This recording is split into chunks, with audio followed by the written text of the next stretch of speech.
All right. Hi, guys, and welcome back to episode 3 of the Kpop project. Woohoo! From now on, you're just going to see a lot of us too. Yep. In case you missed the others or we didn't really talk about ourselves much, do you want to do a wee introduction for yourself? Yeah. So if you don't know me, my name is JD. I've been listening to K-pop for not that long actually. I've quite new. I would consider myself quite new to the fandom. So maybe 4 years, 2017-ish. But I got started with dancing at Crave Studios. Shout Shout out, out to Crave. Crave. Oh, mom. Honestly, yeah. And that's how we met as well. Yeah. That's how we became friends and started dancing together and then eventually started hanging out outside. Yeah. And I'm the leader of ELIT-IS, which is an honor. I I'll lead feel in. very privileged. And you do a very good job wrangling us. I mean, it's not that hard. You guys are really reliable. So yeah. And I think nowadays, now that we know how each other work and we're more tight knit, that we can share responsibility more. It doesn't feel like it's just you doing everything. Exactly. It's really nice. It's so nice. And especially the fact that each member has a specialty or something, a skill that they can bring to the team. We have graphic designers, we have choreographers, we have people who are innately, responsible and just good at keeping the teamwork and people who are good at keeping the energy high. So I think we work really well as a team. I know. It's such a good little dynamic. As much as we talk about ELIT-IS a lot, it's honestly great. I love it. Everyone's so different but works so well together. What about you, Charlotte? Introduce yourself. So I'm Charlotte. I've been a casual K-pop listener for a very, very long time. It was one of those cases where you listen to it and then didn't realize it was K-pop until someone's like, oh, you listen to that? And I'm like, oh, that's what that is. So I was brought into it with SHINee and when Replay, and then it was just all downhill from there. And then dancing wise, I never really did any K-pop dancing until Crave again. I can't even remember how I got into it. I think I saw someone post on Instagram a cover and I was like, oh, that's in Auckland. That's where I live. I'm going to go and do it. And then the first people who talked to me were JD and our friend Kim. And then that's just how it all began. And we've been friends ever since. Oh my God. And oh my gosh, occasionally I'll watch through my videos and just gag at myself. There was one, I remember, it was me and you and our friend Cameron, and we were doing Han. Oh my gosh. And this is before, so nowadays it's I'm more comfortable with doing girl group dances, but flashback a year ago and you would never ever catch me dancing girl groups ever. I was like, it wasn't that I didn't like them, I just was like, no, I can't. I won't make it look good, I can't do it. And then I went to this class one because I didn't go to the girl group Crave classes, but I went to this one and oh my God. I swear at the end of class we just did it for the lols. We weren't proud of ourselves or anything. We just said whatever. The difference between dance and girl groups and boy groups, it's just such a different feeling. I've only found it recently after being an ELIT-IS and doing mostly girl group covers. It's just a whole different way of moving your body. With boy groups, you need a lot more power and groove. You can learn the moves, but then at the end of the day, you have to really throw yourself into them. Yeah. Whereas moves with girl are groups, easy, with girl groups, they're super technical, really I mean, powerful at the same time, but it's different. It's you could do a boy group cover and just learn the moves and do it, and it would just look why doesn't it look like how they do it? It's because it's all in the performance, whereas girl groups is nail all of these moves, get it all right. for people who don't know, OnBeat, which is actually the dance academy that we're from, we have like yearly auditions. So the audition dates, give me a second, for the Elite K-pop cruise on November the 7th from 4 to 7 p.m. So you just need to email through to onbeatdance@gmail.com and prepare a 30-second dance, which can be freestyled, self-choreographed, it could be a cover or whatever. And then also a 30-second vocal or rap. I've had a lot of people tell me that they're quite intimidated with the vocal and rap side because they're like, oh, I want to do. I'm not a singer. Yeah. I'm not a rapper. Yeah. But that's a whole another part of it. It's like, sure, you need to audition with it to get in, but we get a lot of training and we get a lot of like workshopping. So it's like, even if you're not the most confident singer or rapper, as long as you come in being with like that willingness to be like, this is what I got and I'm willing to learn and put this into it. Yeah, it's great. Those auditions, like, even though it will be my third audition with it, I get nervous every time. Like, even though it's with Rena and she's like a mentor now, and like, it's just the thought that the fact it's an audition and going in and it's like, oh, I've got to bring my best. Yeah, it's the fear of being reviewed, I think, or criticized as a dancer. It's like, for those people who like don't know what we do, maybe tell them like, in your personal experience, what has been like the highlight from being able to do this through OnBeat? I think it's like going in being like, okay, I'm going to join OnBeat and do this K-pop dancing, and we'll do K-pop things, blah, blah. But then once I'm there, it's like, you see they have so many classes, like they have like 3 a day roughly, and just learning all the different styles. It's like, I didn't know what house was before, like proper house dancing before joining OnBeat, and it's like, you go back and like you learn all the basics, which especially coming from like just dancing covers and going to K-pop class and things, you don't get.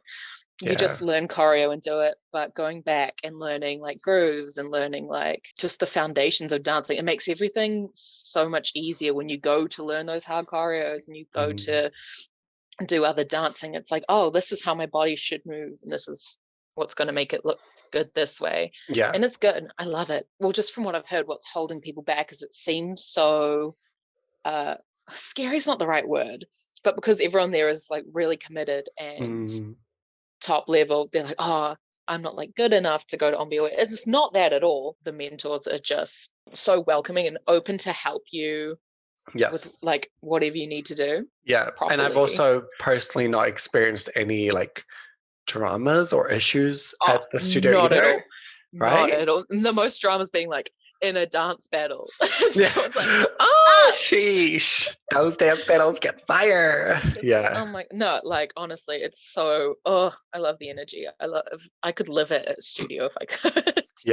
It's because of K-pop that I started dancing in the first place, right? So being able to like upskill and learn so much from a person who like has choreographed for K-pop stars and has so much experience dancing on like stage performances. Like she's danced with Justin Bieber, she's danced with Beyonce, like. But yeah, I think the best thing about like the experience so far has been like the opportunities that we get. We've been getting these opportunities, which like I'm super grateful for, you know, to perform 100%. At like for example, the Lantern Festival that we performed at. It was so performed cute. At a Down Syndrome Day event, obviously with more K-pop events coming out, like K-pop Party, and then Armageddon. The fact that we get to do that is the fact that we get to like, because you've always been the one that's like been backing Armageddon and that's done the showcases and you've put in so much work. But the fact that now as elitists we can go and do it and like be able to like have a actual dancers running a dance show, even though it is like a competition now with like prize money, I mean, it's still just like a showing what K-pop is to people who may not see it, and that's just I mean, that's how Kate, one of our members of ELIT-IS, actually got into K-pop, was seeing the showcase the first year, and now she's, super into it and like one of us. Yeah, my long-term goal is to eventually have K-Con in New Zealand. That's so, oh my gosh. Like, I heard stories about K-Con in Australia, and every time I hear it, I'm like, we need it. The fact that we've only had like G-Dragon, 17, J-Park. Yeah. Ever. It's like, come on, there's so many of us. We're growing. Like the K-pop community in New Zealand is growing. FYI, Armageddon is on. Wait, I've got it written down here. November 27th at 6 p.m. ASP Showgrounds. Yeah. Vaccinated event, which means we can have it. And it's which so is great. Good. But yeah, I'm excited for Armageddon though, that we got really great songs. Obviously no spoilers, but I'm so excited. But again, I'm stressed because it's like what, 80% original choreography. Yeah. And we haven't had time to get together. But yeah, it should be fine. And then also there's going to be an RDP. There's an RDP planned, which will be on the Friday, so the day before, from between, I think from 6:30. Yeah, and still trying to think of some other ways to make it a really engaging show as well. With the RDP, I've edited like a video montage as well, because it's at the Just Dance area. So they've got that big screen. Yeah. So it'll show the music videos in the background as well, which is quite unique. I don't feel like a lot of RDPs do that, right? I'm just going to get distracted though.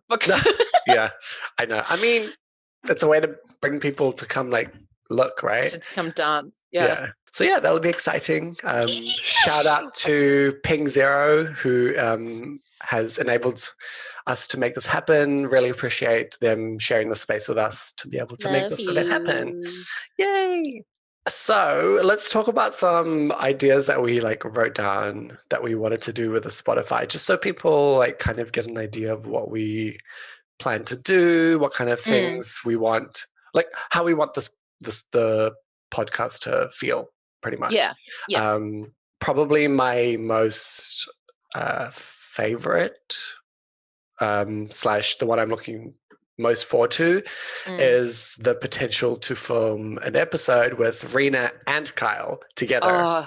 Honestly, I am like dreaming about it. Like when I think about it too much, that we have these two just like legends in K-pop at our fingertips, that they're both just in New Zealand, and we've got connections with Rena. And like for people who don't know, Kyle Tooten and Rena Che, they have done a countless amount of choreos for songs that are huge, massive, like Twice, and then ITZY, Monster X, SF9. I could just all of JYP, all of JYP, all of Starship. So yeah, that's gonna be, if we can make that happen. Like it's not solidified, but if we can make that happen, I'm really intrigued in like the choreography process and how that works. And I'm actually like keen to get them to just talk to each other, and that's the episode. We just go be like, hi, okay, and then slip away. Yeah, right? Let's watch them talk about K-pop and choreography and dance, and it's like surely 1 million views on that one. He's planning big. I'm planning big.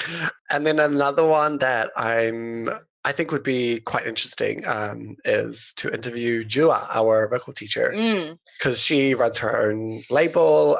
She's currently making more music. I think it's going to be an album. So yeah, that's like another side of, the Korean music industry, how she makes music, what it's like. And also she's an ex-SM trainee. So all the secrets. I personally haven't asked her about that. So I'm quite... No, neither. Like, I want to find out more. We often go and do, company auditions and everything. And I think that's silently everyone's dream, even for people like me and you, who have no chance of the whiteies. Just being able to do K-pop full time. Yeah. Like that's the goal. I mean, like my I don't want to be a K-pop idol, like, and also it's not something feasible. It's not a feasible goal, and I'm totally fine with that. I've accepted it. Yeah. It's also not really kind of been anything I wanted to do anyway, just because, damn.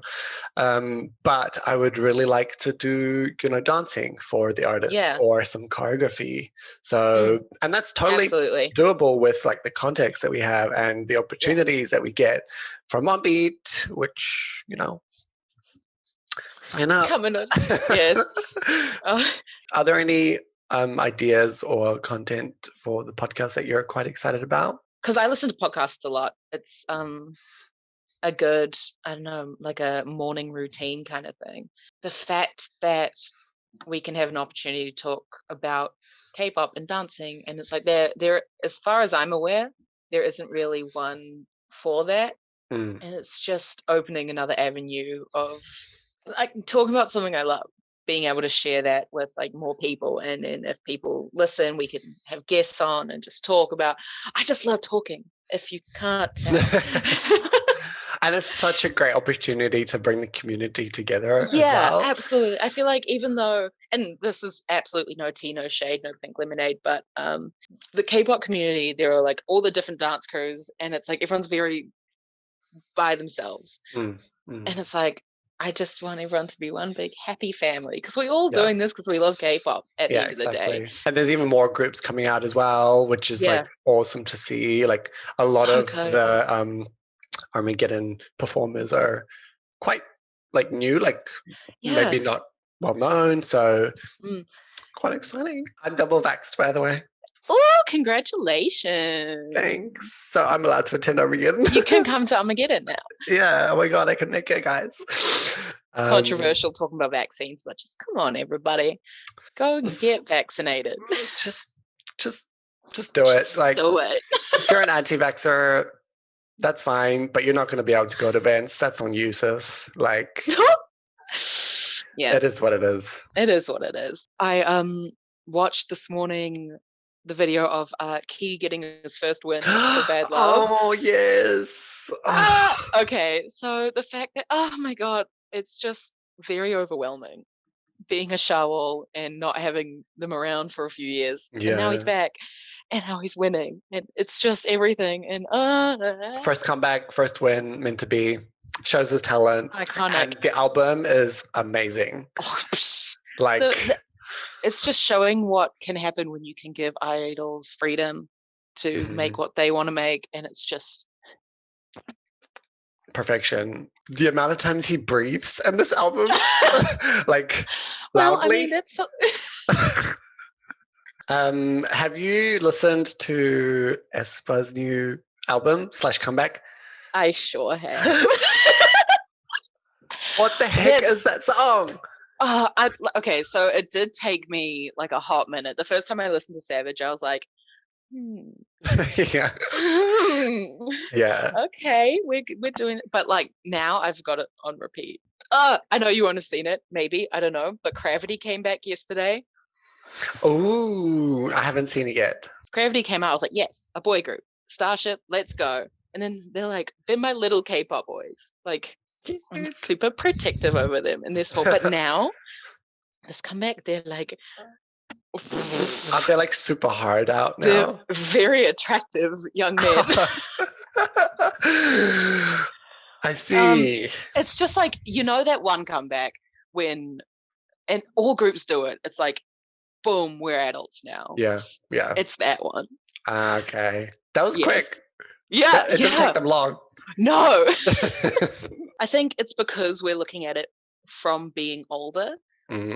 It's like a big shock. It's like, what? There are these children doing this. Like, we shouldn't let them do this. But then it's like, oh, wait, they've always done this. But always now we're been just around. Not children. Yeah. Can you still see Baekhyun? That's very important. Yes, actually, to talk us through your collection. What have you got? Okay, this. No, I just collect the main groups that I like love. So that's my like 3 big boy groups is in all of this. 4. My 4 groups. So this big homie here, this big tall one, that's my EXO collection. This my main boys. So we've got all of them because I've got no hobbies. Collecting is a hobby. Yes. And then it comes to about here, but that middle section is all Monster X, so like my OGs.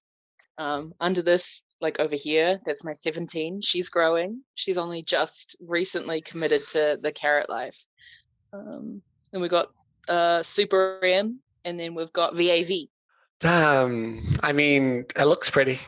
It's exactly. So we do it for the aesthetics. If I ever bring a boy home, I'm sorry. It'll be Baekhyun, so. Oh!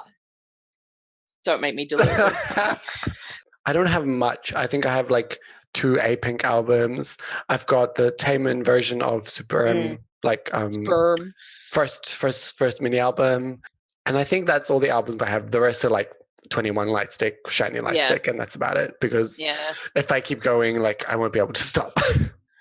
It's an addiction. It is an addiction. Like all jokes aside, like who is your Baekhyun? Like anyone who has ever known me or known of me knows that like she's obsessed. Do you have a Baekhyun? I have a husband, yes. Who is he? I mean, you know, but for people that don't know. For people that don't know. If I haven't already made it aware. Taemin from Shiny is my number one, my 24/7, my 365 all day, every day, Pink Lemonade. So I've got him on the back of my phone. All my photo cards are pretty much Taemin. I'm glad that he was able to release really good music and content before he went. So something to keep me happy. Hello.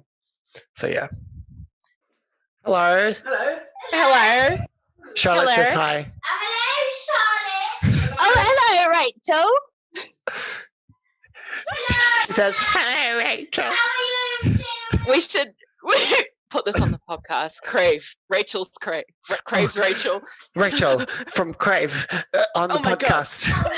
What do you think about the current climate of K-pop? They mean the international climate or the local Oh my god. Anyway. Thanks for visiting. You're welcome. Bye. I'm so jealous of your living arrangements. Oh my god. It makes me cry. They're quite the arrangements indeed. I think that's all we need to talk about this episode. Yeah. And next episode, we will try to have some sort of structure. We say that every time. We're on episode 3 now. And we're like, next time we will be more organized. And we never are. I mean, at the end of the day, we're just having fun talking about K-pop. And exactly. If you don't like it, that's okay. If you do, thank you. Yeah. Well, we'll go into our controversial K-pop opinions at some point. And we'll go into games and this and that and the other, and it's all happening. Yes. In the meantime, thanks for watching, and we hope to see you guys very soon, and to see you guys tune into the next episode as well. If there's anything you guys want to know, if there's anything you guys want to see, if you want to join the podcast, hit us up. We'll make an episode. But thanks for watching, and hope you guys have a great week. Love you. Bye.